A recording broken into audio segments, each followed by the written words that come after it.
السلام عليكم ورحمة الله وبركاته. الحمد لله رب العالمين والصلاة والسلام على أشرف الأنبياء والمرسلين وعلى آله وصحبه أجمعين، أما بعد. أعوذ بالله من الشيطان الرجيم. بسم الله الرحمن الرحيم. إذا الشمس كورت وإذا النجوم انكدرت وإذا الجبال سيرت وإذا العشار أطلت وإذا الوحوش حشرت وإذا البحار سجرت وإذا النفوس زوجت. محترم سامعین اکرام، جیسا کہ گزشتہ درس میں آپ کے سامنے یہ بات پیش کی گئی تھی کہ قیامت واقع ہونے سے پہلے اس روئے زمین پر مختلف قسم کے حادثات رونما ہوں گے. ان میں سے پہلا حادثہ یہ ہوگا کہ اللہ تعالیٰ آسمانی دنیا کے لیے جو زینت کا کام کرتے ہیں، جن کا نام چاند اور سورج ہے، اللہ تعالیٰ ان سے ان کی روشنی کو چھین لے گا. یہ پہلا حادثہ ہوگا جس کو دنیا کے لوگ دیکھ سکیں گے.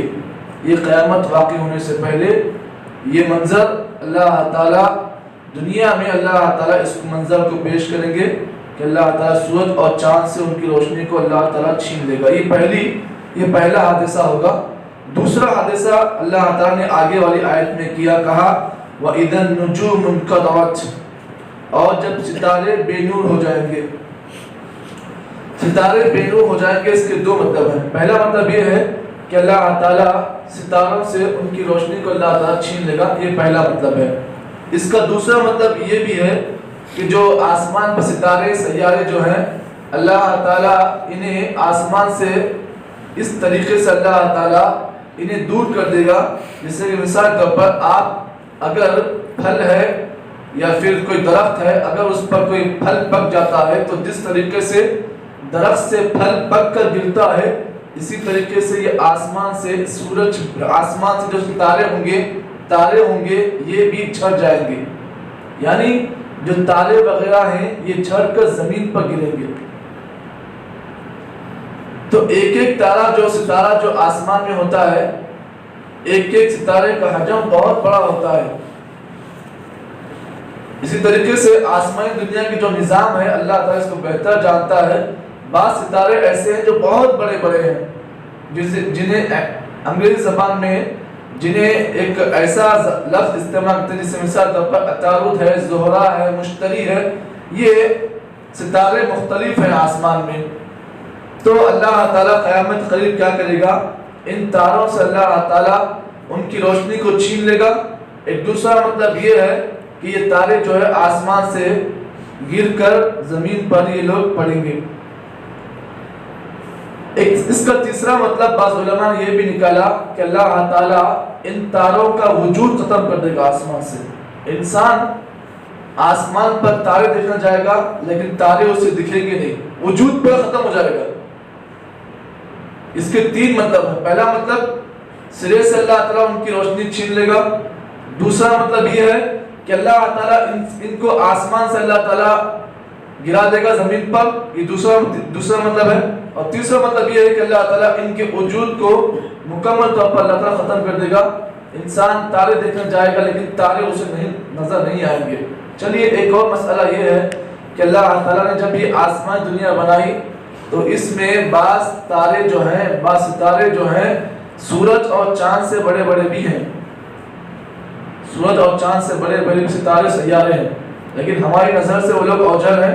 ان کا ایک ایک حجم اللہ تعالیٰ جانتا ہے. چلیے یہ سورج جو تارے بنائے گئے ہیں اللہ تعالیٰ نے ان کے مقصد کو بیان کیا ہے. آئیے سورہ ملک کی ہم آیتوں پر بات کرتے ہیں.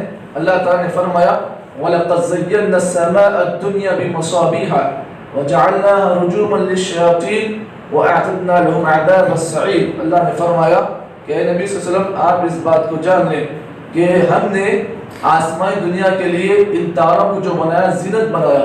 وَلَقَدْ زَيَّنَّا السَّمَاءَ الدُّنْيَا، ہم نے دنیاوی آسمان کے لیے یا پھر آسمانی دنیا کے لیے ہم نے ان تاروں کو زینت بنایا. یعنی مطلب یہ ہے جو تارے ہیں، ستارے جو ہیں، سیارے جو ہیں، یہ آسمان کے لیے زینت ہیں، زینت کا کام کرتے ہیں یہ. اور اسی طریقے سے بعض سائنسدان جو ہیں ان تاروں کے ذریعے سے راستہ تلاش کرتے ہیں.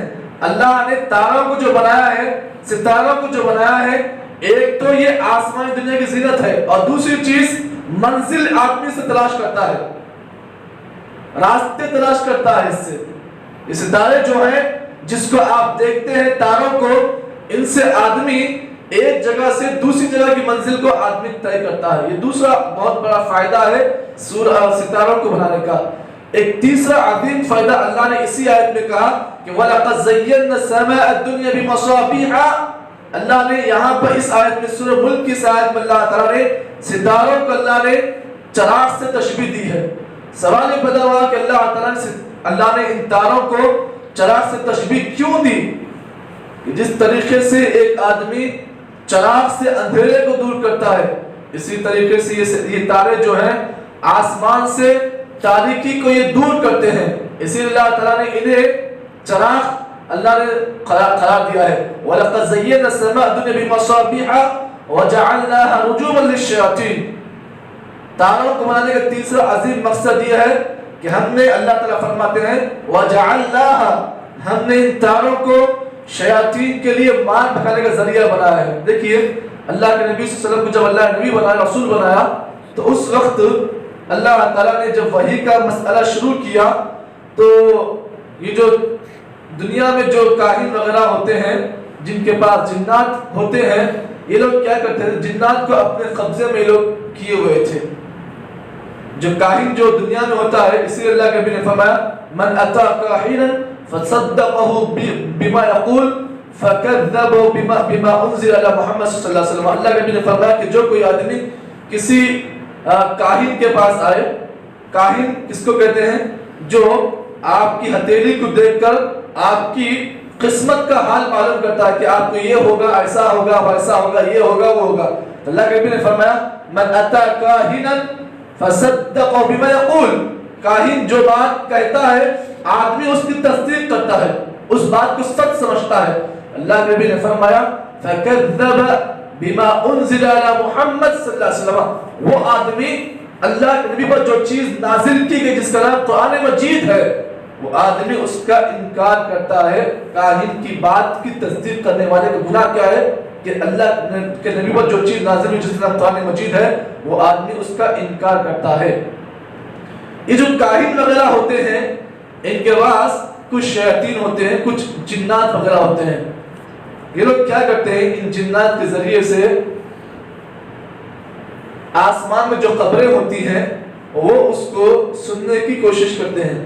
اس کی ایک مثال آپ کو میں ایسے دوں، جنات جو ہیں ایک کے اوپر ایسے ٹھہرتے ہیں، ایک کے اوپر ایک، پھر اس کے اوپر ایک، پھر اس کے اوپر ایک، پھر اس کے اوپر ایک. جس طریقے سے ایک لمبی لائن جو ہوتی ہے سیڑھی نما، یہ لوگ اس طریقے سے ٹھہر کر آسمانی دنیا میں اللہ تعالیٰ جو فرشتوں سے کلام کرتا ہے، جو بات چیت ہوتی ہے، وہ اس کو سنتے ہیں. اس کے بعد کیا کرتے ہیں؟ ایک سچ بات کو سنتے ہیں.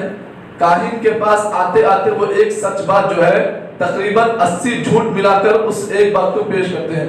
اب کاہن کیا کرتا ہے؟ وہ ایک سچ بات کو تقریباً 90 جھوٹ ملا کر وہ ایک سچ بات کو پیش کرتا ہے. سننے والا آدمی کیا کرتا ہے؟ اس کی بات کی تصدیق کر لیتا ہے. تو یہ مسئلہ پہلے بہت زیادہ تھا. اللہ کے نبی جب نبی بنائے گئے تھے، جب وحی کا نزول ہو رہا تھا، اللہ تعالیٰ فرشتوں سے کلام کرتا تھا، تو اس وقت یہ کاہن لوگ کیا کرتے تھے؟ ان جنوں کو آسمانی دنیا میں بھیجتے، وہاں پر اللہ کی بات سننے کی کوشش کرتے. تو اللہ نے سسٹم کیا کیا؟ فوری جب بھی ایسا مسئلہ ہوتا تو اللہ تعالیٰ تاروں کو حکم دیتا. تارے کیا کرتے؟ اللہ کا حکم سن کر ان کو مار گراتے، ان کی پوری لائن گر جاتی. ایک کے بعد ایک کے بعد تارا آتا اور ان کو مارتا. پہلے والے کو مارتا، اس کے بعد والے آہستہ آہستہ لائن گر جاتی، پھر نیچے لوگ گر جاتے. یہ سسٹم تھا. یہ اس طریقے سے آج بعض لوگ کہتے ہیں کہ تارا ٹوٹتا ہے. تارا ٹوٹے تو انسانوں کی مراد پوری ہوتی ہے. جو مراد مانگو مراد کر لو، آپ پوری مراد کر لو.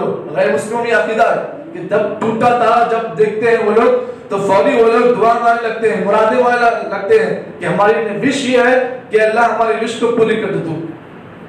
تو ٹوٹے تارے سے وش مانگنا یہ عقیدہ بالکل غلط ہے.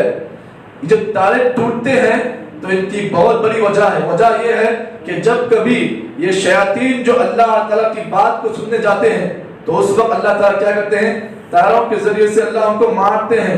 رجوع للشیاطین مطلب یہی ہے کہ اللہ تعالیٰ ان شیاطین کو کیا کرتے ہیں؟ اللہ ان تاروں کے ذریعے سے مارتے ہیں. تو یہ لوگ مار کھا کے کیا کرتے ہیں؟ گر جاتے ہیں.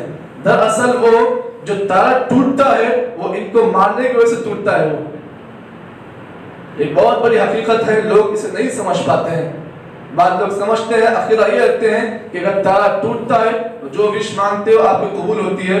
یہ ایک غلط عقیدہ ہے. بعض مسلمان جو جاہل مسلمان جنہیں علم نہیں ہے وہ بھی اس چیز کو صحیح مانتے ہیں. تو اللہ تعالیٰ نے اس آیت میں یہ بات بیان کی کہ اذا الشمس كورت واذا النجوم انكدرت, قیامت سے پہلے ایک حادثہ یہ بھی ہوگا کہ اللہ تعالیٰ ان تاروں سے ان کی روشنی کو اللہ چھین لے گا اور یہ لوگ, یہ تارے جو ہیں زمین پر ایسے گر جائیں گے جس طریقے سے جب بارش پڑتی ہے تو اولے جس طرح سے گرتے ہیں اس طریقے سے یہ تارے بھی قیامت سے پہلے زمین پر ایسے آسمان سے گریں گے.